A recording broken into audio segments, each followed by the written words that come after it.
High বন্ধুরা, আশা করি তোমরা সকলে ভালো আছো, আমিও ভালো আছি। সকাল সকাল চলে আসলাম সমস্ত কাজ সেরে এই যে রান্না করতে। কিন্তু আমার কচু টুচু সব দেওয়া হয়ে গেছে রান্নাঘরে। আজকে সকালে আছে আমার পান্তা ভাত, আর এই যে মাছ নিয়ে নিয়েছি, মাছ ভাজা, আলু দিয়ে পেঁয়াজ দিয়ে একটা তরকারি বানিয়েছি, আর পান্তা ভাত। তা ভাবছি মাছটাকে এবার ভেজে নিই। এই যে তেলটাও গরম হয়ে গেছে, এবার মাছগুলো এক এক করে দিয়ে দিই।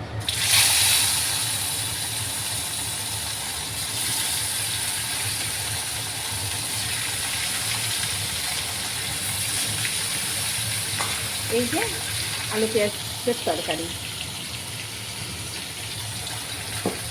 আর খাবো। এই যে আমি এখানে দুধটা জাল দিয়ে নিয়েছি, এবার আমি দইটা বসিয়ে দেবো।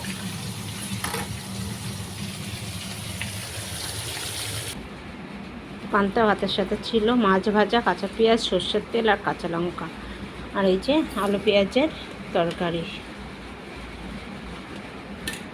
চলুন তাহলে খাওয়া দাওয়াটা সেরে নিই। Tata, bye bye.